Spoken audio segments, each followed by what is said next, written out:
elevator. There's Howard. There's the sign-in sheet. There you go, Howard. There you go, Howard. We're doing really well. Okay, and I gotta mute this. Give me 1 second. Howard, you want to sign for you? I can say. This. Happy mass, no proxy chair. I don't know proxy. I am muted anyway because I'm. Thank you. I'll keep my camera off until. So thank you, and camera's off, and Manual expression. Never get fired for having that. hey. 100, batting 1,000. 100%. Okay. Wow. Hey, Jami, fabulous. So that's being transcript being generated. Okay, so shall we get this show on the road? We should. All right, so hi, everybody. Thank you for being on time. We are going to get this show on the road at 6:31 with thanks to everybody for being not only here, but on time. I'm Mark Diller and my colleague is Albert, and we are here for the Transportation Committee for the month of February 2024. Let's introduce our committee members for those who are on Zoom. Why don't we just go around the table and introduce yourselves real quick? or we could stay seated. Or we could. Andrew Albert, Mark Diller. Jami Floyd. Carey Alexander. Coughlin. Howard Yaruss. And Rigie. Kleiman. On Zoom, we have Elizabeth. Yeah, hi everyone, it's Elizabeth. I have a medical waiver. Happy to discuss with anyone offline if they're asking. Good to see everyone. Thank you for being here. Thank you for indeed. And with us, I don't see any other board members either around the table or on Zoom, but I do see Roberta, who is our first item. Roberta is the chair of the Strategy and Budget Committee, or whatever we're calling it now. The people who do all that work, especially in the summer and fall and probably throughout the year. So anyway, Roberta, I'm sure you have advice, and Beverly, our chair of the board, is with us as well. Welcome. So we're going to give the floor to Roberta first. Thanks for being with us, and take it away. Thank you so much. So Carey Alexander, who is on your committee, is also a member of the Budget and Strategy Committee, and will be available to help you with some of the issues going forward. So today we're going to discuss two things. The first is we've heard back from City Planning and OMB about our budget requests. So I'm going to go over those with you. We got a letter from City Planning late January with this document and explaining to us that we needed to have a letter by the 15th, which is the day after tomorrow. And I'm doing some further research, and another letter from OMB I discovered buried at the bottom, like in the third or fourth page, a little item that said that we have to have that we need to write a letter and we need to vote for it at a full board meeting. So what we're going to do is we're going to send a letter on February 15th saying that it's a draft and that we will complete it as I meet with all the rest of the committees, and we will vote on it at the full board meeting. It's just a formality, but we've never done it before. I went through all of our minutes from meetings for the last 10 or 15 years and could not find any resolution. So anyway, I'm going to ask Jesse to put up on the screen the capital. It's my little sheet that I created. I went through the budget and just have notes. So if you could go down to item 12. Okay, so item 12 is install raised pedestrian crossings on roadways on Broadway from 72nd to 96th Street. DOT's reply is a further study is needed. I'm going to go right. Item 13 is completed. Repair or replace curb cuts and resurface the roadway and crosswalks to accommodate the mobility challenges on Columbus, Amsterdam, and West End Avenue. So that's very exciting. Item 14 is install new traffic lights and adjust timing in high volume areas. And they're suggesting a direct request to the Manhattan Commissioner. Item 15 is installed transit signal priority technology on all cross-town bus routes, and they're again saying a further study is needed. Item 16 is install red light speed cameras, and their answer is, this is supported by New York City DOT. Their placement locations are not disclosed to the public.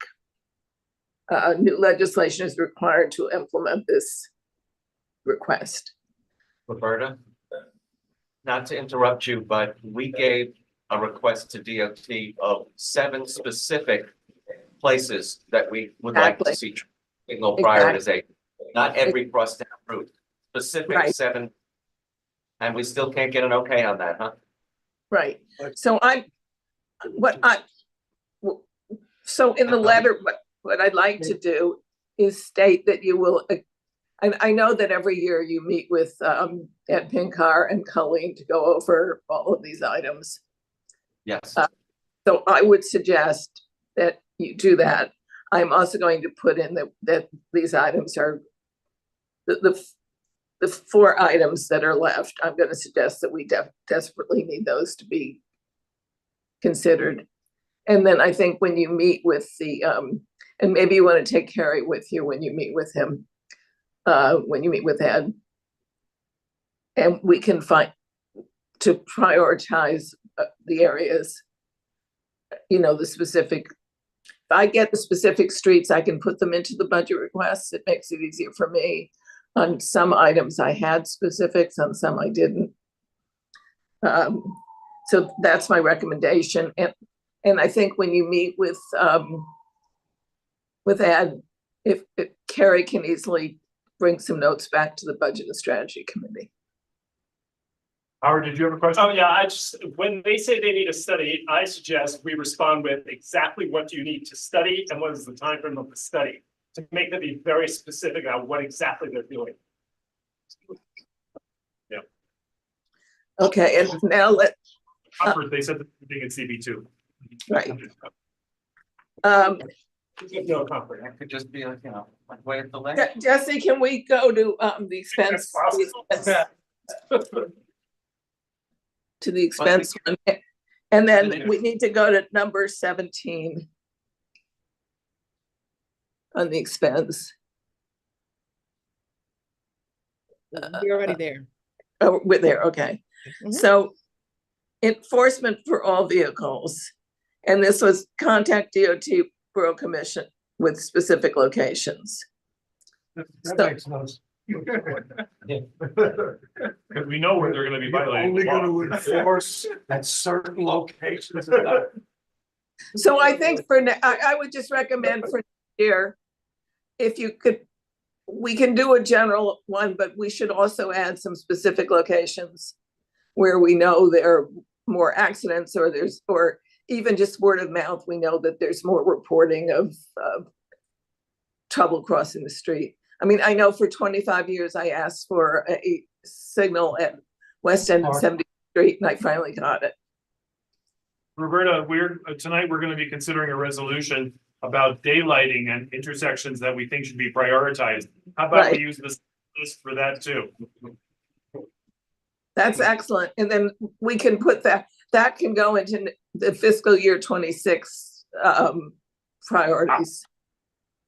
26. So we're just going over 25, and then we're going to discuss fiscal year 26. So the next thing is study possible crosstown protected bike lanes, and the Borough Commissioner's Office is reviewing, so I don't think we have to respond to that. 19 is Studying. It says reviewing. Okay, very serious. Giant difference. Reviewing the decision on whether. 19 is install additional loading zones, and DOT is currently implementing the pilot project, which they are. So I think we only have one to comment on the expense side. Is that everybody? I think that's. That's it. I That might believe- be it. Let me just double check. Oh, no, I'm sorry, there's one more. Number 31 was improve traffic and pedestrian safety with traffic calming. And their answer is traffic calming requests should be made to Manhattan DOT Commissioner. The BC will work with community to access the need for and the most effective location, type, and installation of traffic calming devices. Okay. So, I mean, I think that one's reasonable. yeah, it's kind of general, so yeah. Do I have a consensus around the table that whatever letter that Roberta and the budget committee team comes up with will be okay with us? With our thanks for taking this on. Yes. Thank you, Roberta. Yeah, thank you. Yes. Okay, so to discuss the fiscal year 2026. Again, I would suggest that you have a meeting with whoever you meet with from the police to go over the you know, the locations where there are problems, and then meet with and Pinkar. I think when you meet with him just privately, not at a community board meeting, he's a little more forthcoming. And then, Colleen can report back to the committee. We'd like to get this as close to the summer as possible, if you can discuss it at your June meeting. And then we have time to work on it over the summer and kind of fine tune it. I know last year we got it very late. I understand that it happens, but we can always add one or two things in September.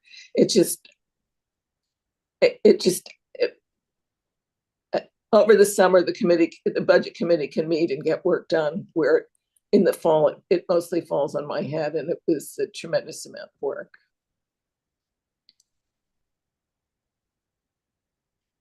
Also, the more detailed you can get, the more likely we are to get responses. Mark, I don't think we could hear you.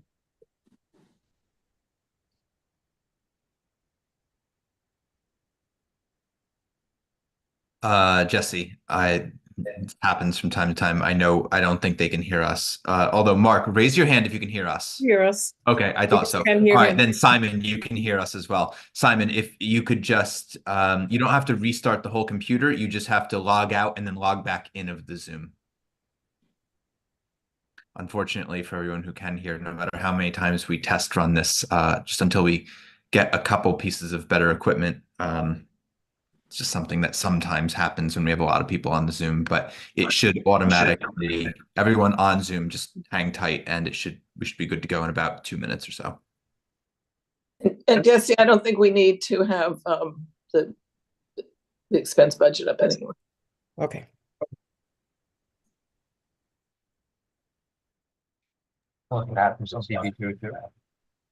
During full board, when an elected official was talking, yes, I had a situation where one elected official was in the room talking, and you could hear her in the room, and another elected official was on Zoom, and the people on Zoom could hear her, and people were going like this, saying, yeah, that was one of the high points of my career there. Mark, we are now able to hear you. I think we're just waiting for the camera. Okay, well, And so thanks, Roberta, I Simon. think the floor is still yours. Right. So, and as far as the district needs go, again, the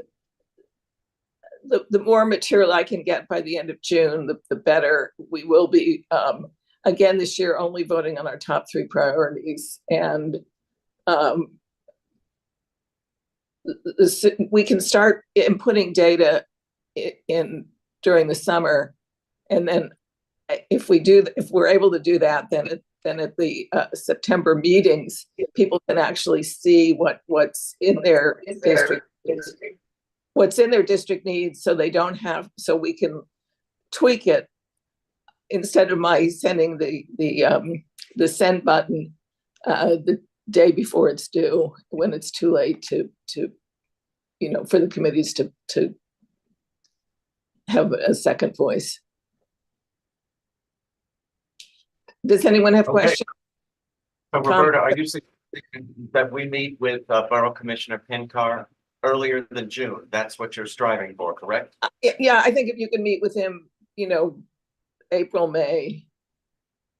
Go over the items in the 2025 and see if if you need to roll them over to 26 and to see if, what initiatives, we know they're all constantly getting new tools in their toolbox, and we know they've been very good about, certain things, but, anything you can get them to agree to without having to put it into budget requests is great. Okay, We'll do that. But we need a list. So we have now is a database with all the items that you've had over the years, or over the last 2 years. And in it, for example, when items are completed, we put the date that it's completed, and we don't need to roll it over. On items that we roll over, we put where we can remember the year that we first requested it. So some Roberta, items. What the issue of speed cameras in that list? I don't Yes. recall seeing it was, Yes. okay. I think so. I might have missed something because I tried to lump everything together, but I might have missed an item. But we did have speed cameras, and those are the ones where the police won't tell you where they are, but we can certainly request the locations. They're not, in other words, if we request 5 locations and they put them up in those 5 locations, they're not going to tell us they put them up. So it's kind of complicated. The police will know. The police will know. So you might be able to tell the police, I don't know how, it's one of those conundrums. okay. Any questions for Roberta or the budget process?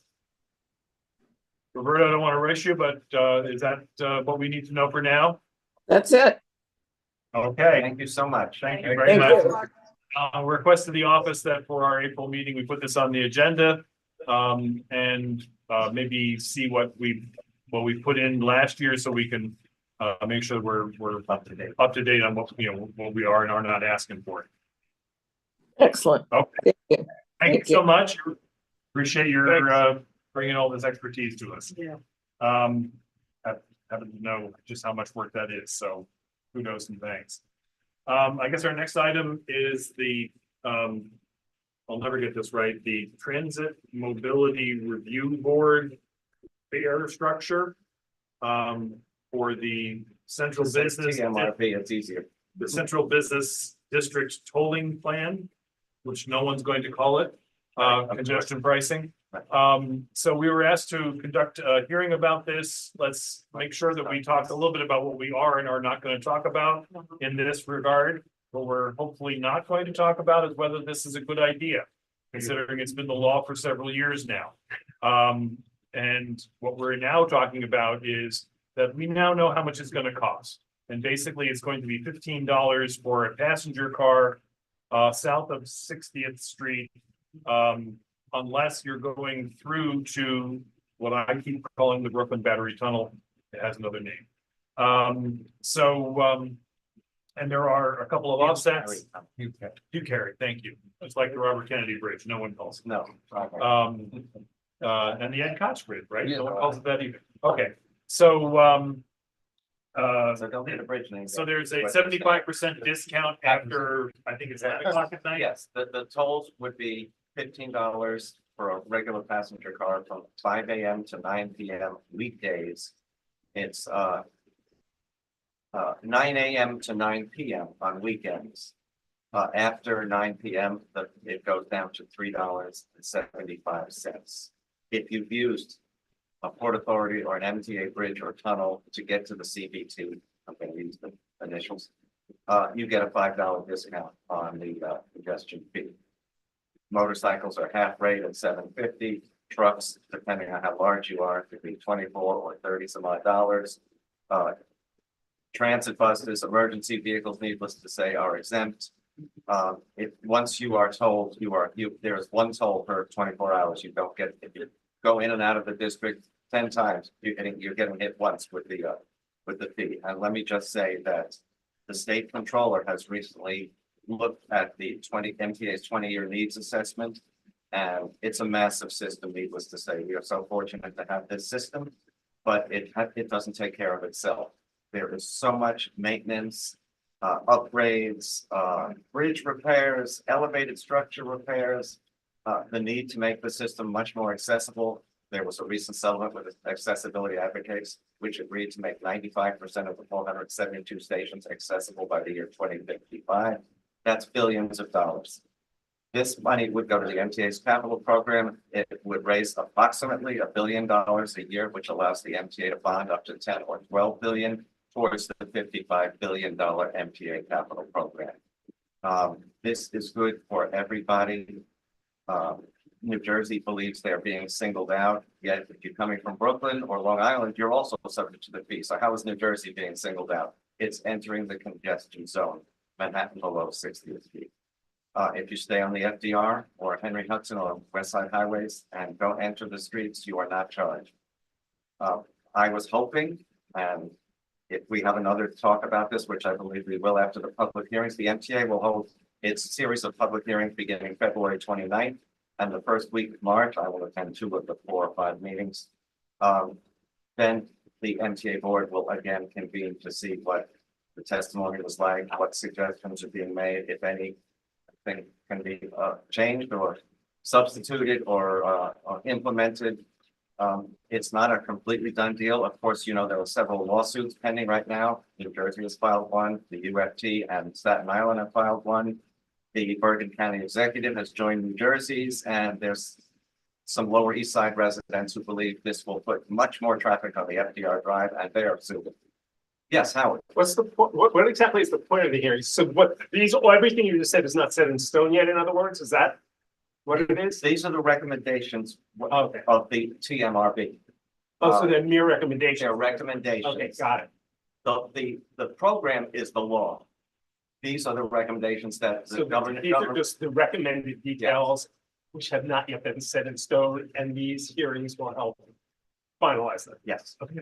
Nobody's the final decision, the MTA would. Yeah, and the Tribal Bridge Tunnel Authority board, which is the same board. Yes. Yes.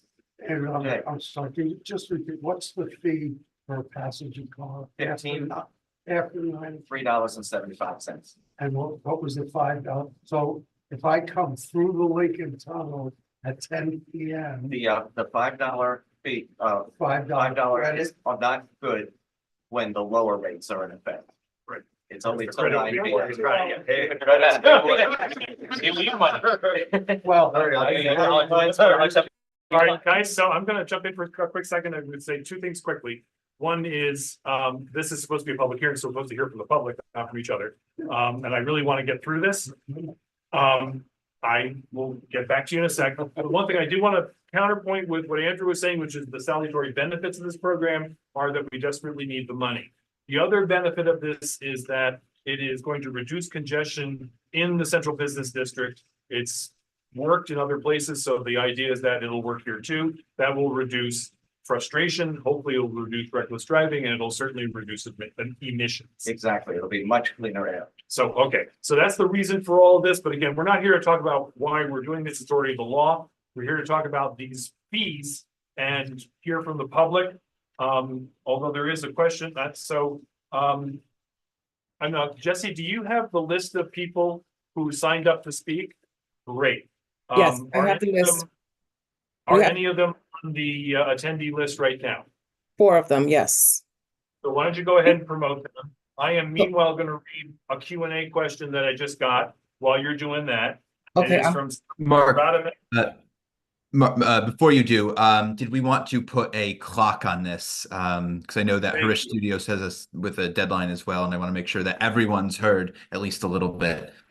Yep. So I'm going to say 2 minutes because we only have about 15 people or 10 Oh, no. people. Out of the 9, we only have 4 that are actually. Okay, so we have 4 people here and then maybe a couple in the room. 1 at least in the room. That's 5. I think we can go for 2 minutes on that. Please make sure that your comments are pointed toward the topic that's at hand and not what a terrible idea this is or what a wonderful idea this is for that matter too. Okay, I'm going to read this question from Scott Rademacher or Rademacher. apologize for bad pronunciation. I have a car in a garage at 59th and 10th. So do I get charged every time I take my car out of the garage?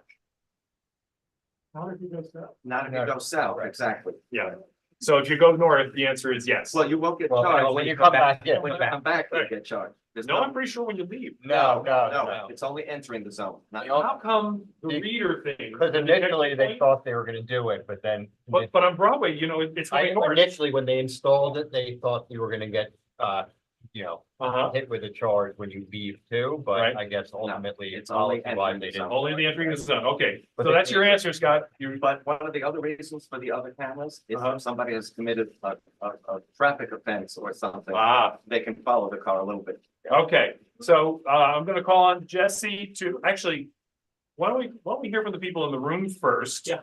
Just because they came out on a snowy day. I think you need to come up a little bit so Yeah, that the microphone can yeah. pick you up. Are all of you want us speaking or just, all of you want us speaking? And I'll note for everyone that's going to be speaking in person, you'll want to look at the Zoom screen where you currently see me, and shortly when I start it, the clock will appear in my own Yeah. Zoom screen, so you can keep track. Yeah, that's good enough. This And- camera's there. Let's start the timer as soon as the person says, can you hear me? Yeah, my name is Tag Gross. I live on the Upper West Side. I lived here for many, many years. I really wanted to ask the community board to really take an active role in trying to get some benefits and some reassurances for us who live. Because many of the things that you articulated as benefits, Mark, for instance, reduced pollution, reduced traffic, therefore a safer driving environment, all that's going to be reversed for us here. We're going to have more cars coming into this neighborhood. We're going to have more people that are in black car, you know, the Ubers, et cetera, cruising, looking for care. The minimal 3% that they're forecasting for the pollution reduction in the zone is going to come into our place and to the lower east side and to other places. Our quality of life from traffic, from the safety perspective, is going to be impacted in a very negative way. This board always prided itself, much to my chagrin, on safety and on cracking down on cars. And yet we're kind of going along with this congestion plan without saying we need to implement some measures to protect our neighborhood, to protect it from the very things that everyone, or at least some of the people in the board for years have been trying to do, which is to make it safer, reduce accidents, and reduce traffic. So one of the first things we have to do is we need to have a resident parking plan. We have to have that. And for whatever reason, the city, when it goes through these kind of programs, doesn't look at things in a holistic way. Why aren't we looking at the impacts? Why can't we look at a resident plan? If it's a state issue, let's get the law passed. You guys are connected. You force a lot of things through regarding cars and regarding traffic 10 and seconds. regarding safety. You could go ahead and make something happen here with resident parking and save this community from a very negative impact that this plan can have. All right, thanks, Okay. Nick. Let me just say something. I really think Yeah, let me not say. we should not put on, this is not a dialogue, this is a public hearing. So, you know, I want to welcome William Ortiz, our colleague. Yep. Who was at one time a member of this committee, and we are thanking him for joining us just the same. Jesse, let's, dealer's choice, why don't you pick, introduce a person to testify? The next person is Scott. Is He's that Scott Rodmaker? ready. Yeah, Okay, well, we already read his question, so, but we'll go ahead. Scott, floor is yours.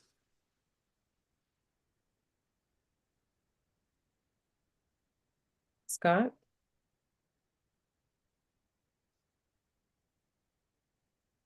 Can anyone hear me? Yes. There you go. Now, Wonderful. Thank you. Thank you so much. So again, I appreciate everyone's efforts here. I think that, in my opinion, everyone is trying to come up with the right solution. And again, personally, I have a car. I need it. I need to take care of family members. And it's a great cost to us, my family, to park a car, and the only place that could be remotely affordable is on 59th Street. So now I'm faced with the challenge of every single time I take a car out of the garage, of which I pay for, I am now hit with another fee as if I were a commuter. And I'm a resident. I've been here 14 years. And how does that work? What are we doing to support residents who need their cars? That's my question. What is this board going to suggest to the DOT so that people who have been here for so long and not get penalized for that? That's my question. And so what are the ideas that this board is coming up with? So thank you for your testimony. This is not a meeting at which we're going to contemplate a resolution. We're here simply to hear from the public. And if there is a proposal for a resolution that comes from within the committee, at a future meeting, we will consider it then. It will be on our website and it'll be on our usual ways of distributing our agendas. So thanks for your input. Thank you. I appreciate that. And that's a great answer, but it's a non-answer. I'd like to hear your opinion. If you had a car and you needed it, what would you do?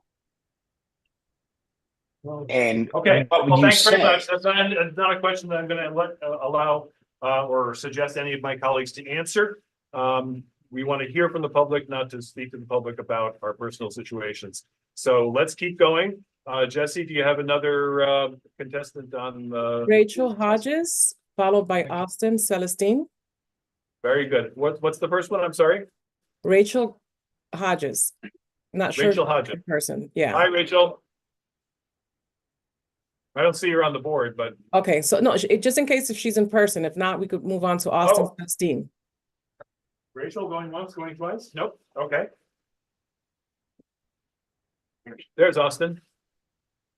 Hi, can you hear me? We can.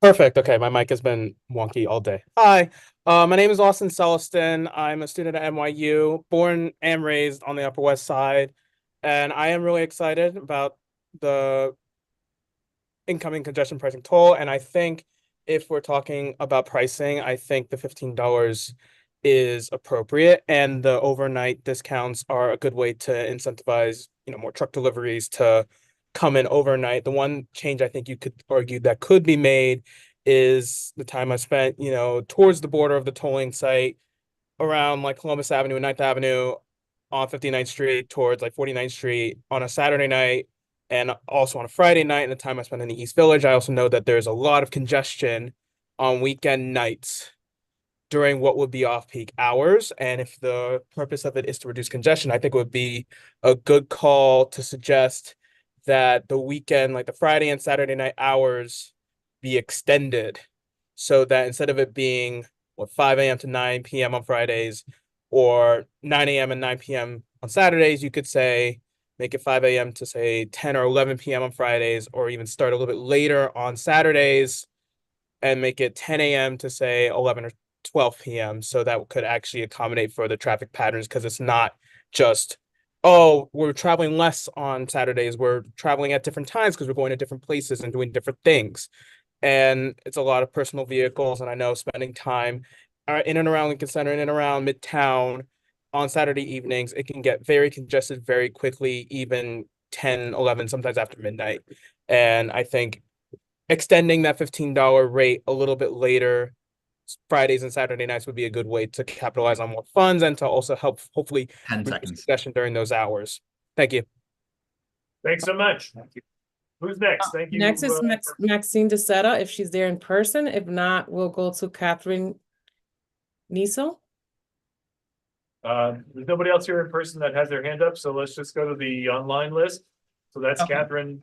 Catherine. Who else is it? Sal Niesel, how do we pronounce? Catherine Nessel. Thank you, Catherine. Please take it away. Thank you.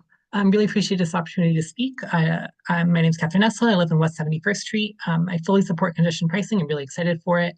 On the toll structure itself, echoing what Austin just said, I think it's overall pretty fair. There are some areas where I think it could, I think the overnight fee just in general could be a little bit higher, because there's still, you know, at all times of like overnight hours, there can be congestion, even like weekday nights. And I think that there's a really great opportunity to gain this funding, and it's really going to help the whole city. I honestly think that this will benefit the Upper West Side in addition to the area directly within the congestion zone. Just with the funds that we're getting for the MTA, just want to bring up again that like less than 25% of households in the Upper West Side own cars. So the vast majority of Upper West Siders, including myself, do not own a car, never owned a car.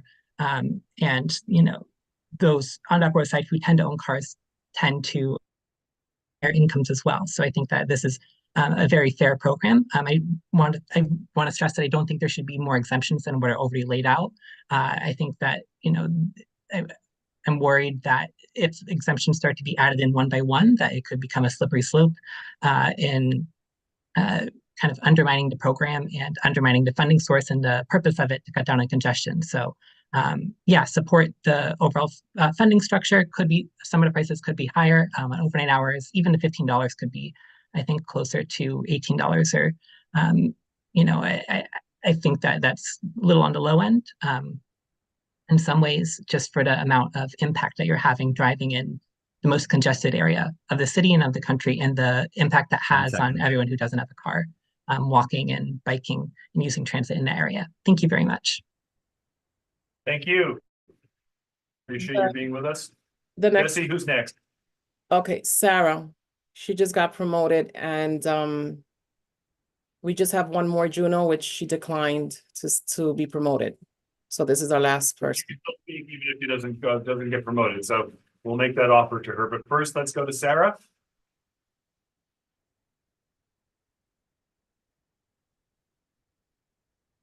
You may have to click on a button that says accept promotion or something like that. There she is. Sarah Mahmood.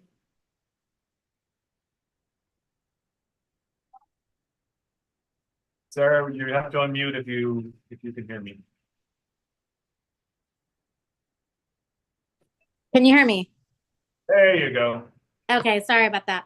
Thank you. My name is Sarah Mahmood. I live on the Upper West Side. I've lived here for over 25 years. I oppose congestion pricing. I think the ultimate objective is a honorable one, but I think it's a bit disingenuous to call funding for the MTA that the MTA is going to rely upon as congestion pricing. It's counting on this money to fund capital improvements. I also think it's a little, it's not a good matter of practice to fund long-term capital investments with basically variable funding. That's kind of like balance sheet 101. So I get, that's a second reason.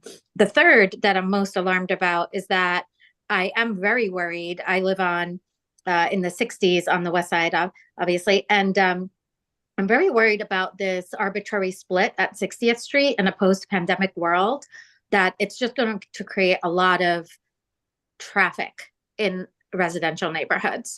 And it's also going to just shift the traffic to other locations. And this has been widely discussed in terms of, like, you know, the Bronx and so on. So I'm very worried about it. And I would implore, with whatever voice we have, especially since the border is an artificial one and cuts directly through our community, I would implore the board members to raise that and to really make that a point with the MTA.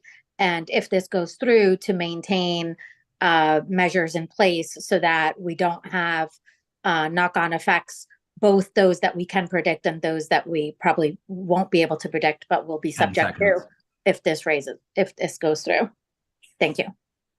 All right, thank you very much. We're one done. more. We're done with the speakers. Okay, and last call in the room.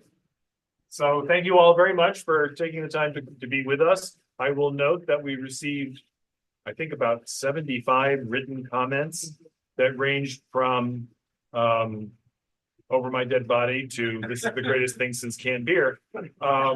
So clearly the community has strong feelings about this and they're kind of split. So I think we should all take a pause. We should take a look at, meaning the committee, should take a look at what the results of that survey are, plus consider what's been said here tonight, and then think whether there's another action that is appropriate and useful for us to take. I see Howard and Ken with hands up. And You also said you have that- Elizabeth online as well. Oh, sorry, okay. You said the community is split. I thought the whole point of these hearings was to deal with the details and not whether it's for or against. I thought it's law already. So when you say split, I'm not exactly sure what you mean. Yeah, Can you so, explain? some of the comments were, in effect, rehashing the decision to do this at all. And some of the comments were, hey, that's way too much money, or that's not enough money, or whatever. So, again, if we were to do anything, my strong recommendation would be that the only thing we do is comment on the part that's still in play, which is the fee structure and not the decision whether this will exist. So anyway, that's what I would recommend that we think about. But I'm not proposing anything, and I really don't want anything put on the table tonight about this, because we need to, if we're going to do anything at all, it needs to be much more studious than what we can do in this one meeting. I'm gonna jump over Ken to Elizabeth, just to make sure I don't forget the online folks, then I'll come back to Ken and then Doug. It's just a basic question. Will the written testimony that people provided to the board be made public? Already, yes. I think we should. It is? Okay, great. It's already available on the Zoom. We put it on the Google, rather on the Google Drive. But I mean, for the public, for the full public. Okay, let's we've think about. changed the access so that way anyone with the link can have it, and then we can get that up on the website. But right now, anyone can go into the drive and check it out. Great. Okay, thank you. So Max, maybe we should talk about, one of your next e-blasts, whether we should just put a link in there so that folks could access it if they so chose. We don't have to, because there's a lot in there and some of those comments are long. And so I don't think it's worth our time, appropriate rather for us. Not that's not worth our time. It's not appropriate for us to try to summarize somebody else's heartfelt feelings, but rather just give access to it. So let's work on that, you and I. Make a comment on that. Sure, but I want to stay in queue. Yeah, no, just on this, I mean, I don't know, we're soliciting information. I don't know what the bylaws or what the laws of the community board are. If a person submits a letter to the community board, is that letter automatically public? Absolutely. Yes. So whatever it is. Just like anybody, if you put your, Okay, yep, okay, no. yep, there's no expectation of privacy, as we say in the old business. Do we put in, maybe it would be good if we don't already, just putting a notice before anyone submits anything, any survey or any comment saying this is, subject to public? I can imagine people reaching out with something they believe to be personal and then only find out later that it's a public document. I would be loath to do that simply because it suggests that in other circumstances, it would be considered confidential. And anytime you speak, anytime you walk down the street, you're subject to, you don't have a privacy interest in your appearance on the street. And I know this because a friend who was out with a woman other than his wife was photographed, and it became evidence in a court proceeding. So anyway, I think we're going to Ken and then to Doug. And then, okay. I just want to observe that with congestion pricing, we're in what a Swedish politician called the Valley of Political Death. Which is and this has happened in Stockholm, London, Singapore, right before congestion pricing gets implemented. It's very unpopular. People, have there are lots of predictions of catastrophe like we've heard. And then once if the politicians have the political will to make it through the valley to the other side, for the province of him, then it proves itself and becomes wildly popular. Okay, so welcome to Ragnarok. Ken, I'm sorry, Doug, and then Jay, and then I think we're going to wrap this up. Okay. So I want to respect the process here and talk about the tolling. Oh, William, too. Sorry, I see his hand. And this is a little bit of a hybrid, but you can interrupt me if you think that this comment is not apropos. But one of the things that I took a walk with some of the elected officials as a representative of this community board on 60th Street. We walked across and made some observations. And one of the things that I came to learn, which I think, speaking for myself, is counterintuitive. As you mentioned, the FDR and the West Side Highway are free, right? You can go north and south. We're protecting that zone, that box. If one is driving, let's say, from upstate New York down to the West Side Highway and wishes to go to New Jersey by way of the Lincoln Tunnel, the Holland Tunnel, they have to dip their figurative toes into the zone for a second to go back out. There is a charge for that. That sounds counterintuitive to me because the idea is that they're actually on the way out, and that's something that I think should be considered. The other thing, again, this is law, but just as a matter of fact, anybody below 60th can drive around all day, all night, 24 hours a day, and it'll be free for all. And so, unlike the congestion of fees that we pay in a taxi or a for-hire vehicle south of 96th Street, once you touch the zone, you get charged. Anytime you're in the zone, or if you're already in the zone, you get charged. Below 60th Street, no one gets charged ever, ever, ever. And to me, the idea is to clear the zone. I understand people that work and live in the zone will probably be very happy about that. I don't wish to upset them, but it's an observation that seemed counterintuitive. I have been through this process from the beginning, and I was a little surprised that there wasn't a designated route from the West Side Highway to the Lincoln Tunnel, or if you were coming through the Battery Tunnel and destined for the Holland Tunnel, there wasn't a designated route that the readers could read, because you weren't really going to populate the zone except for 2 or 3 blocks and then go into the next tunnel. So I was hoping there would be something like that. Is there any credit for the tunnel fees? Yes. So then it really isn't that much of a problem if they're getting credited. It's not dollar for dollar. Let's okay, I stay with the queue. So Jay, and then I see William, and then I'm gonna ask to move us along. Yeah, well, on substance, actually, Doug pointed out something that, and I mentioned it there a while ago, the opposite way, because I go to New Jersey a lot, because I have grandchildren. And I come back, and it's gonna get worse, because the bridge traffic is gonna get a lot worse. So I expect that I'll be taking the tunnel back a lot more, as will other people. And it's the same issue. To get out of the tunnel, in order to get over to the west side, you're on city streets, Ninth Avenue and left on 42nd.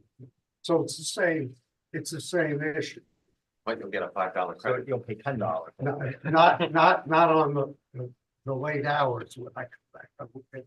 And the second thing is, by the way, I do have a suggestion for those 59th Street people. I don't know if it's appropriate to quickly. Keyword is quickly, but go ahead. Yeah, if you garage your car and you're a resident, you file a form every year to not pay the non-resident parking tax. It would seem to me that people who park on the borders, like 59th Street, that the whoever is doing the collections could do the same thing. Have those people register each year as residents and not be charged for leaving their garage every time. It seems to me there's a reasonable process to give those people an exemption, just like we're exempt from a portion of the parking. And then I have just a quick question. Mark, you mentioned something about deciding what we're going to do. Okay, is the likelihood is that we are going to send something from the board or the committee with suggestions? Not at this time. So we wouldn't do that until another meeting and somebody brings something. No, to I the don't table. mean tonight, Yeah. but with My view, no. But if it's the will of the committee to consider that, then we'll consider. Yeah, why wouldn't we if we just have So I'm not sure we'd agree on it. That's the thing. Well, yeah, I mean, we would have to vote on it. Yeah. But I'm not talking, again, I'm not talking about whether you're for or against it, but substantive suggestions to address some of the problem that we and our constituents, So I'll take a second to respond and simply say that considering how widely disparate the views we've heard tonight are and that are online, my suggestion is that whoever has a will and a heart to do it, come to the MTA's hearings and testify. I don't know that it's appropriate for the board to come up with a 26-24 resolution that either supports or doesn't support this or that exemption. Anyway, that's a thought. I'm not going to dictate. We can, but that's for a future meeting. Okay, I'm going to go to William because he's on Zoom, and then Andrew's going to wrap us up. Thank you, Mark. Can everyone hear me? Yep. Okay. I just wanted to echo. So I agree with the last points, but my question is,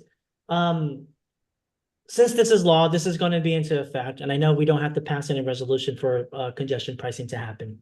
I'm just trying to think of ways for us to support our community and give them proper information. Maybe my ask is that can we, in addition to maybe our mailing list or anything else that we create, find out more specific information for New Yorkers on who are responsible in the DOT for specifically congestion pricing. So that's kind of my ask, that we could prepare for that. This is not a right now thing. This is, this is not a resolution, but something to think about as far as like, all right, as we go along this process and learn what's happening, for us to really know who to go to rather than just telling our neighbors to call 311. But if we want it to be proactive, perhaps we can create like a nice QR code that can sit in our office. That would be via email. Put it in the libraries or school offices, or just tag it in the train stations. You didn't hear that, Andrew. No, I'm kidding. But just ways for us to just make sure the information is out there and that we have the real channels of support. So that was just my 2 cents on that. Thanks, Andrew. Okay, let me just say, Will, it's the MTA that's going to make this decision, not New York City Department of Transportation. They're going to help carry out the eventual program, but it's a state law, and MTA is a state agency, and they're the ones who will make the final determinations. Let me just say that a number of people have raised the issue of additional traffic in our district. I think Councilmember Brewer many years ago held a town hall meeting on the Upper East Side, and I attended that, and I spoke, and as it turns out, Sam Schwartz, the traffic guru, has also said, once somebody thinks they're going to drive to the Upper East or the Upper West Side, find an easy place to park and then proceed on their way, they will never try it again. We don't have available parking spots. Our garages are extremely expensive, and you're getting on an already overcrowded bus or train. So once you try it, you won't do it again. People will hopefully go to the ends of lines, but it does raise an issue that a few of the public have raised, which is residential parking permits. And I think that's something that several community boards are looking at. I'm amazed that Jamaica Estates hasn't done it. Boston, of course, has done it. But we need to perhaps look at that. I always heard that you need state approval for that. Emergency parking? I don't think, I didn't know that. Pretty sure you do. Yeah. State approval. Yep. Well, okay. It would be administered by the city, but I think it's a state approval, and there's a rule that says that this existing law, unless you amended that too, which says that the resident parking fee could only be enough to offset the cost of administering the program. It couldn't be a fundraiser in and of itself. Right. I think I remember that too. But after the MTA holds the public hearings and the lawsuits are adjudicated one way or the other, we will have a lot more information, and we will be able to discuss it much more intelligently at that point. Right. All the hearings that February 29th. They are. No, that's definitely 6 p.m. at 2 Broadway. And then Okay. next Monday and Tuesday, twice a day on some of those days. Also at 2 Broadway. And last but not least, when is it slated to be turned on? They are hoping late May, early June, but of course, that is also subject to the adjudication. And Thanks. Okay, well, with that, I think we're gonna wrap this agenda item. thanks, everybody, for your thoughts and comments. Very much, and we're doing okay on time. It's 7:25, and we've knocked off a couple of agenda items and heard the public, so that's a good thing. I am now going to share my screen and propose a resolution with respect to daylighting, as we talked about last meeting. It's been on the Google Drive, and I hope everybody's had a chance to look at it. As you know, we fielded a survey to the public about what, when we were here last, and I know Colleen is among our attendees, maybe we should promote her. I offered to promote Colleen a little while ago, but I'll offer it again now in case she wants to join. Okay, well, we're just make sure she can unmute. Thank you. So the resolution is what essentially tries to do the two things that we heard last meeting. One thing we heard last meeting was that the existing 2020 resolution about within so many blocks of a school, a senior center, a care facility was in effect too cryptic for DOT to interpret. And that's what gave rise to a proposal that we asked for daylighting everywhere. And then Colleen certainly embraced that, but she also said it would be helpful to have a list of priority locations. Yeah. So the resolution before you attempts to do both. It attempts to say, give us daylighting everywhere. And then because we know that in 2022, we received a letter from the Borough Commissioner saying that daylighting is great except where it's not, that there are places where it is not a good idea. Where it could be a For safety example, issue. or safety issue having to do with widening the turning radius or permitting faster turns, none of which is a good idea. I think we all agree that, especially left-hand turns, going across bike lanes and like that. So to the extent that DOT says this isn't a good idea in a particular location, we'd like to know why, so that we can comment and perhaps offer advice on that. And then the third is to give a list of priority intersections. And we fielded a study that asked folks for their views on priority intersections. And as of about 5 o'clock tonight, or 4:45 tonight, there were about 52 answers to that question. Again, which ranged from don't put it anywhere to put it everywhere.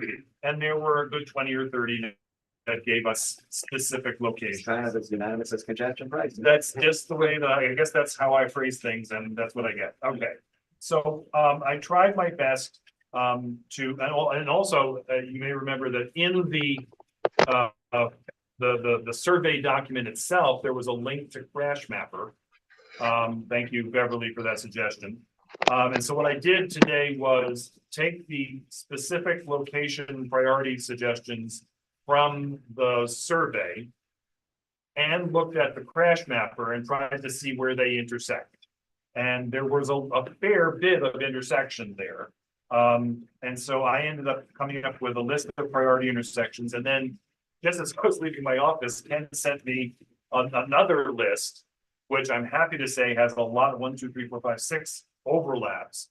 And I think that the way we should prioritize is not just individual intersections, but corridors. But I think that we've learned over the years that, for example, the 94th, 95th, 96th, 97th Street corridor, going back and forth between the park and the highway, is kind of one thing.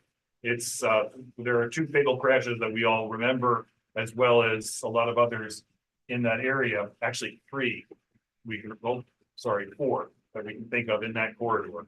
One of them is a friend of mine, so I shouldn't have forgotten her. I'm sorry. So I have a list, and then I have a supplemental set of intersections that came from the additional crash mapping that Ken and colleagues came up with. So maybe what I'll do is, now that you've seen the resolution, what I'm basically talking about is filling in item C, the proposal of what are the, hey, there's Gail Brewer. Hi, Gail, we can interrupt for a second if you want to say hello. Nope, just listening in? Okay, well, thanks for being with us. And how do I get back to this? Okay, so let me go to. Oh, no, this is the prayer, this is the. Yeah, you know, Okay. Well, oh, yeah. I'll raise points of order every other. Okay, so this is my proposed list of priority intersections. And then I guess I can add, I'll try to add every, but Jay, you seem to have A very strong objection. to what? To what? To, can you put the resolution back up? Oh, sure. Let me just make sure I save this. Okay, so let's get rid of this. And we'll go back to here and that's the resolution. Okay, here we go.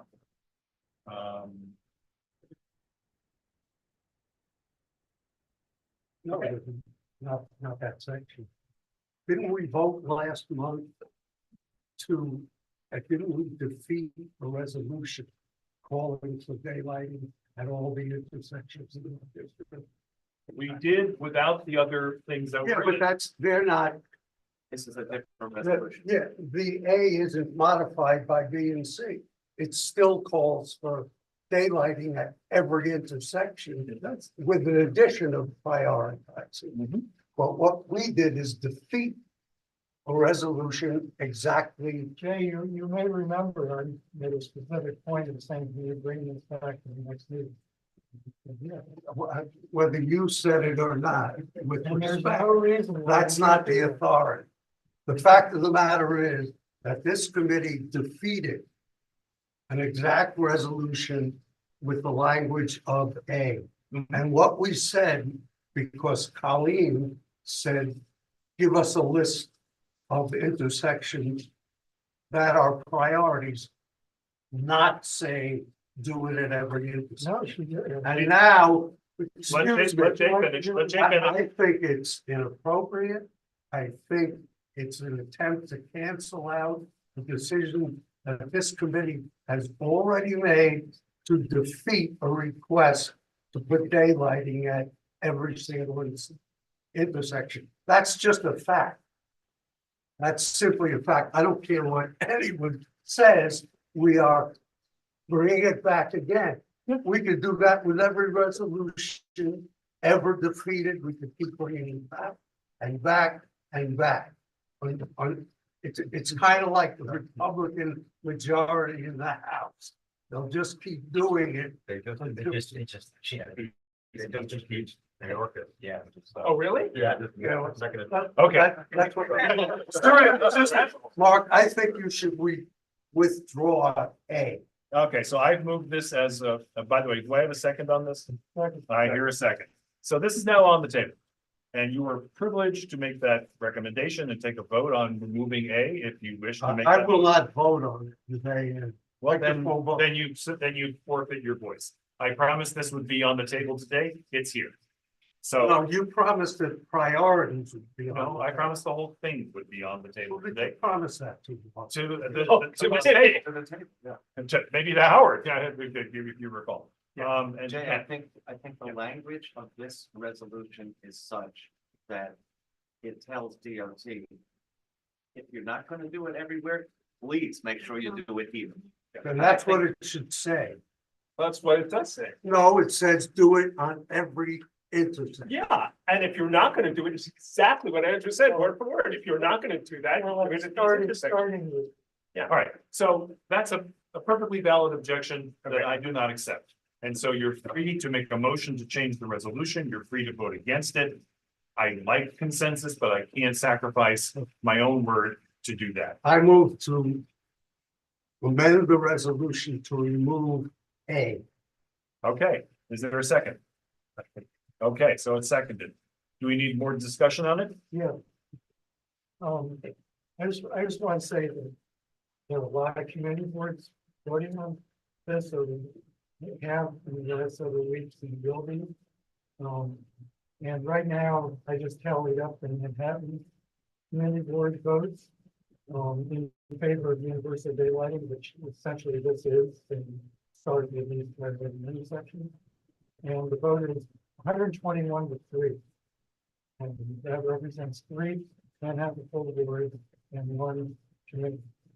So if we defeat this, we're going to be a real outlier. This is a very simple safety measure that the city can take. And it's mandated by state law. And there's no reason why we can't vote on something a million times, just the way they voted on my order. I'm not gonna have us vote. That's a All great example. right, guys, we're gonna have some order here, because this is just, this is a procedural motion. We still have work to do. So I think I saw the hands go with Jamie first. We're just gonna go around. I just want to confirm what Ken said. The last time I voted to delay this, because I didn't think we were ready, I felt that it needed to be clarified, but I now feel that if we delay further, I mean, if we knew with Ken that we will be an outlier, and we're putting a delay on a very important issue, not only out of line with the other community boards, which concerns me less, but out of step with the important question of daylight. So we came back a month later with a more considered resolution. And I think we're covering all our bases for us. So I speak in favor. Can I? Oh, sorry, go ahead. Ann. And against the unnecessary delay. So I think Doug and then Chuck. I would associate my comments with what Jamie said, and with all due respect to my colleague Jay, I was under the impression that we did basically defer that resolution to then take it up tonight, which also included all, but we wanted to flesh it out, which appears to me to be fleshed out. I also just want to say on a personal note that as a pedestrian, as a licensed driver, as a bike rider, I didn't know there was a name for it, and now I understand why I think it's a very important safety feature. I have been, as a renting a car, driving up an intersection and not seeing someone dart out, scared the Jesus out of me. And also, as a pedestrian walking across, not seeing someone because they didn't have the line of sight. So I recognize that it's a very important safety mechanism, and I generally support it, even though I do know there'll be some other consequences that people won't like, including losing parking. But I think this is important. So, Andrew. So I'm a big supporter of daylighting, and it pained me the last time to vote against the resolution, and then drafted it would pain me to vote against it again, but it was my understanding from the last meeting, it seems to be reaffirmed earlier, that DOT said daylighting is not appropriate at every intersection, and in fact can make it more dangerous. That's why I voted against that resolution.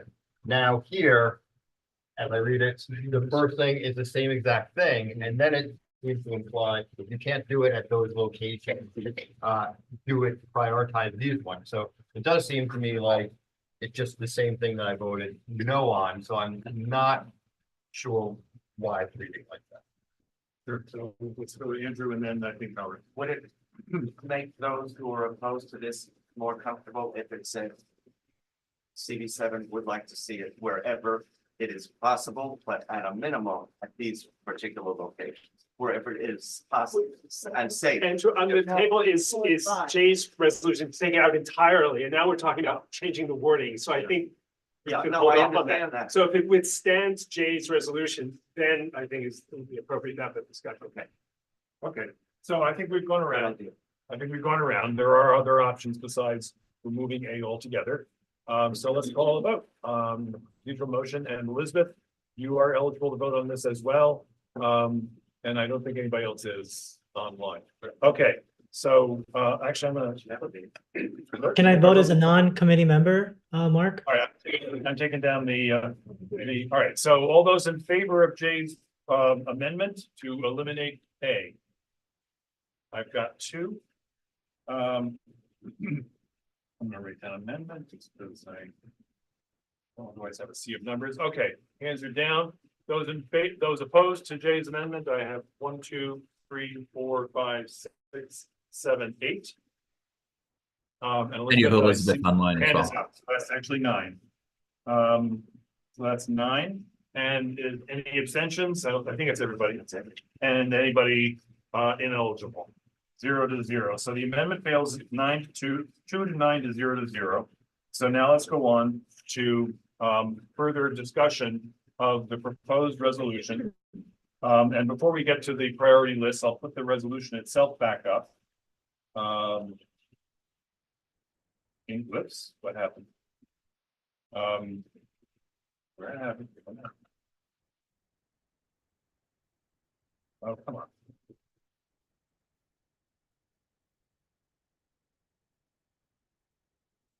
Sorry. Good question. Sure. Is there a way, perhaps it's something that I would have to propose as a resolution, is there a way on A that we just we're going to keep to modify that in such a way that it's a qualifier that, you know, unless DOT deems otherwise unsafe or something that. I think Andrew was. Oh, okay, yeah. So, yeah. Well, we could have it. What you said it says, but it doesn't. Fine.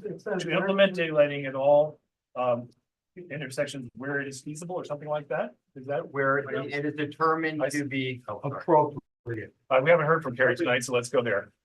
So I understand the concerns that are being raised, but I think reading A is consistent with B leads us to be making a statement coming out in support of universal daylighting. But I think B is very important also because what we're then requesting is that to the extent daylighting is appropriate for a given intersection, we're asking DOT to let us know where and why. So I think that should be sufficient to address the concern. I feel like if we de-trigger A a little bit by saying something like implement daylighting where appropriate, then it's unclear at what point B necessarily kicks in. So I think this does give DOT more flexibility. Well, I think we want to know where DOT is telling us it's not appropriate, and I think that's information that the community would also. We've asked them to tell us in a timely fashion. Yep. Get it. Good luck with that. Good Okay. luck with that. So is there a motion, is there a further motion to amend the resolution? Yeah, I just. Go ahead. I have one suggestion for the preamble part of it. Okay. Which is to add to it just simply the New York State law currently requires daylighting in all intersections, and New York City has chosen to opt out. Meaning that the state law is such that this pedestrians in Syracuse and Utica have greater protections than pedestrians in New York City, which is kind of crazy because New York City depends on speed line. Okay, so we're kind of doing a formal process here tonight, so you wanted to like read I think you had a proposal, right? Yeah, go ahead. This is simply New York State law, section 1202, prohibits parking within 20 feet of an intersection. New York City has chosen to opt out of this law, and most intersections do not comply with it. The standards for street safety should not be lower in our city than the rest of the state. Okay, so that's the suggestion. I see, first of all, is there a second? Second. Okay, so it's seconded. So it's on the floor and Andrew had his hand up. So, but I guess on that, I would just say, I don't think just because something is a law in New York State necessarily means that it's a good law, and the fact that the city's opted out and they've told us that they think sometimes intersections where the daylight can be more dangerous, perhaps that's why they've opted out of it. So I really want to vote for this. I really support daylighting. I think sometimes you can sit and people can be smart and have great points on language, but sometimes if it's easy as just adding something in, like saying at all Upper West Side intersection, DOT determines is safe, I think that would satisfy it. That's a different amendment, so we're gonna do one at a time. Any other comments? Yeah, if you're gonna cite a section, you want to say which law the section is. The BTL, okay. Go ahead. Yeah, Sure, I think if you're gonna reference New York State law, you do want to reference the specific section, and I don't think that it really helps us to be adding. I don't disagree with your point, But I don't really feel that it helps us to add additional language. I think what we need to be doing now is carefully recrafting the language that we have. I was just thinking this could help persuade some leading people. You know the full word better than I. All right, any other discussion? I don't see any, so let's vote on Ken's amendment. Those in favor of adding what Ken just read. Got 1, 2, 3. You're gonna cite the specific law. 5, yeah, you know, 5. Okay, 5, hands down. Those opposed? Got 1, 2, 3, 4. And I'm abstaining. Oh, and Elizabeth, where were you? I'm sorry, Elizabeth. What's your view? Abstaining. So the amendment fails. I'm sorry, and I just want to, honest to God, I want it on one page. So that's the stupidest of reasons. I actually Smaller font. Yeah. We may end up there anyway with a list of. All right. So unless there are other further amendments, what I'd like to do now is go to the list of priorities that we're going to fill in on item C. Andrew, are you gonna propose an amendment to section A? Yeah, back to Carey. Go ahead. You had initially suggested it, right? Because Jay would like you to. I was going to must it. Yeah, my wording was,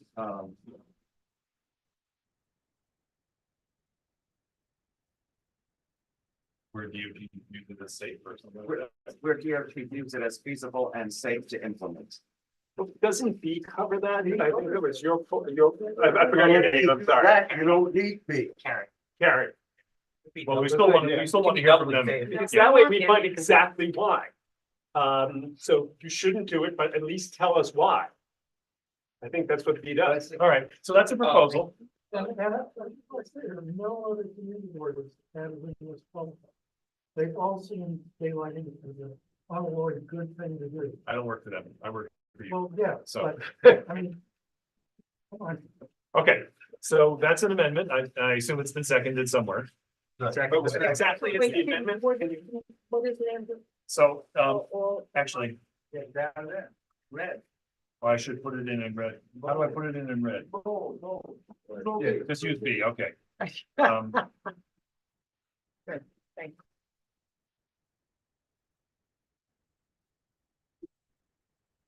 You really only have to say where things are.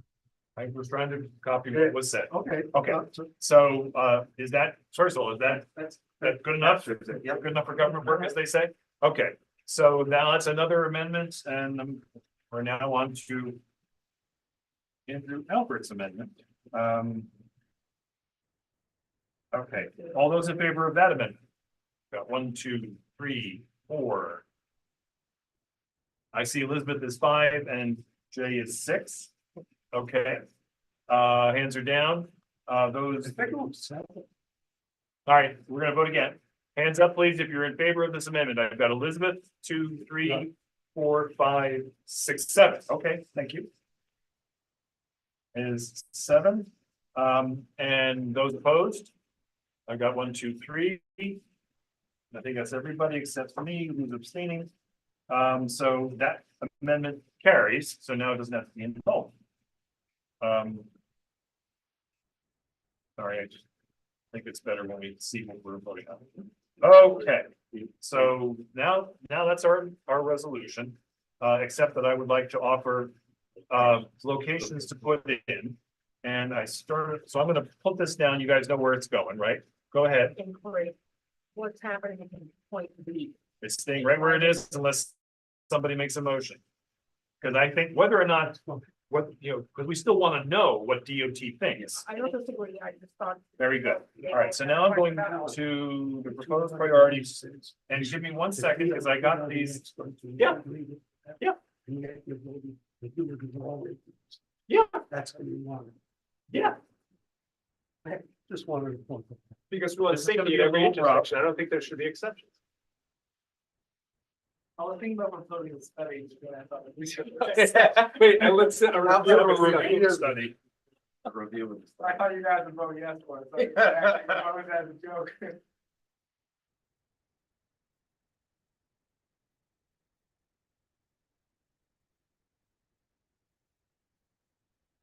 I am. I'm putting them all up there and we can decide what we want to do with them. How many are there? Plenty. So now I go back here. Later that same night. We find our hero. Are we able to add intersections at the meeting? Or it's So let me explain, I'll explain to you what I did and my understanding of what Ken or his colleagues did. And then, so we have this survey. The survey suggested, the survey asked the public, where would you want to see it? And like I said, some people said nowhere, some people said everywhere, and some people gave us addresses. So these are the addresses or the intersections. What's wrong with this picture? I don't know, what? It's got Riverside Highway. Oh, where? On 96. It's absolutely no consistent. Riverside / highway. Oh, it's a slash thing? Right, because 96 goes to the highway, 95th and 90. Highway. Type of fine. Yeah, maybe that should be written out a little more. Okay, well, you get the idea. Fine, we got the. Okay, but there is a slash in there, honestly, Okay, missed the slash. Okay. because I knew that you would say, if I said Riverside Drive, you would say that 96th Street doesn't go to Riverside Drive. It goes under. It goes under. Yep. Or we can just. Okay. My computer works differently than yours. Okay, so anyway, so what I did was I merged those with the crash map data, and there were a lot of overlaps, but they also, some of the overlaps were individual intersections along the same corridor. So you see that essentially we have a series of 9 corridors here, 65 and 66. I'm going to add 64 to that, and that takes care of one of Ken's suggestions. I just want to clarify, I didn't have anything to do with it. I just was missing. Okay, all right. So, and then the 72nd Street corridor, which also aligned with another resolution of this board. The 74th and 75th ones were ones that came from the survey, and believe it or not, 4 different people gave us those 2 intersections. Never, I guess that's Fairway. Maybe that's why. And it's also the Beacon Theater, right? So, but for whatever reason, that was called out specially. So I think we should honor what the community told us. West 79th Street obviously is currently a train wreck with the construction, but it's always been a hot spot in terms of crash data. 86th Street, actually more toward the Central Park West side in terms of crash map stuff. The 95, 96, 97, that's Cooper Stock, that's Ariel Russo, that's my friend Jean, that's there's one other. The doctor on 96th Street, remember? That one's an obvious one. Yeah, and it may well be that some of those intersections are already daylighted. I didn't do that walking tour. West 100th to 110th Street on Manhattan Avenue, that's a specific from the community that that they asked for. Remember that Manhattan Avenue only has 1 traffic signal and 2 stop signs. We've been asking for more traffic signals on that. And there is a very busy intersection at 103rd where there's 1 subway entrance that goes and feeds into the Douglas houses. So, well, it's on, no, but it goes, you go across Manhattan Avenue to get to and from. So that's, you know, our friends at Douglas houses, I hope will be supportive of that. And then there's a separate suggestion of 100th Street. Originally it was Amsterdam, but that is where the library, the health department, and the police precinct and the fire department all are located. The parking there is like, sometimes it's backing in, sometimes it's 2 and 3 double parking lanes. That's a craziness that deserves its own attention. 106th Street was proposed to us end to end, 110th Street, in effect, end to end. And then the second group are ones that can relate to us that originated somewhere with crash map data, but perhaps different crash map data than the one that I was looking at.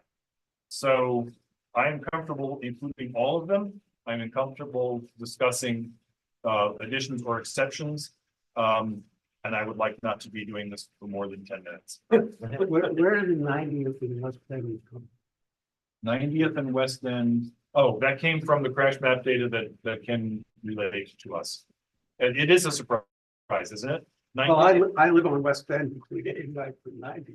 So I was very So surprised. perhaps it was you behind the scenes. It's also. No, It's a bike lane too. I mean, no. Oh, yeah. yeah, painting. Right, okay, okay. Is there any discussion on that? Otherwise, I'm gonna move this into the resolution. Looks like It's- 100 Street's weird. I mean, I'm fine. Yeah, But it's a 100 good- Street it's a is, you know, good it's start. diagonal parking. and Just it's for like, one yeah. block. Then remember, there's Yeah. also Park West Village there, which, Yeah. and then Manhattan Neighborhood Avenue comes to a T. It is a complicated block in terms of economics, because there are, you know, Park West Village grew up, and it's now both a Newark, although they don't really, it's not recognized as such. And it's also, so people are aging in place on the one hand, and there's kind of a have and have not, because that used to be middle class affordable housing, and now it's more than I can afford. And when you have coming out of the lot, you have kind of mid-block by there, they come down in turns, then you always have like accidents, sometimes they just park cars. And we haven't even started talking about the trucks that are queuing for West, for Whole Foods. Yeah. That they queue there and then they go around the super block and, okay. Okay, seeing no objections, I'm gonna move this into the resolution. Let's just pretend it's all there. Is there any further comment on the resolution as a whole? I'm not seeing any, so I'm gonna take this down. And I'm gonna call the question on the resolution. All those in favor, please indicate that now. I have 1, 2, 3, 4, 5, 6, 7, 8, 9, and Elizabeth is 10. And then opposed is, I see 0, abstaining is 1. I think that's everybody, but I'll call the recusal. That's fair. That's, hey, we don't. No, I'm not We joking. don't I just- question each other's votes on I'm not joking. this I committee. just- I see no recusals. Like a Um, Non-committee board members who are able to cast a vote, please do so now for in favor. I've got non-committee, so Will is 1. Anybody opposed? Thank you, Will. Hands down. Anybody opposed? Seeing none. Anybody abstaining? Seeing none. Anybody recusing? Seeing none. The non-committee board vote is 1 to 0 to 0 to 0. The resolution passes and will be referred to the March full board. Do we have anything else on the agenda? New business, I guess. Call for new business. Bring it up. Hello, I had an open question I was thinking about, which is I've noticed I'm becoming more and more pessimistic about DOT doing anything we say. I'm trying, I noticed via the comments that some of my other fellow members feel the same way. So I've been brainstorming, but I have no good ideas yet about how we can do things outside of resolutions. So if you have ideas, either tell me about them now or email me, because I'd be happy to work with anyone on how we can try to make things happen beside resolutions. And I'm getting pessimistic. Sorry about that. Well, we don't want pessimism. Thank you for that. It's good food for thought. Things don't always move as fast as we'd like them to, but. The trick is that community boards community boards officially speak through resolutions of the board. Now, it can be the case that you can adopt a resolution that has a broad reach and not a specific action. And then use that to advocate for causes that are consistent with that broad reach. For example, we still technically do have 4 principles that we can use when there's a testimony and there's no time to get a resolution from the board.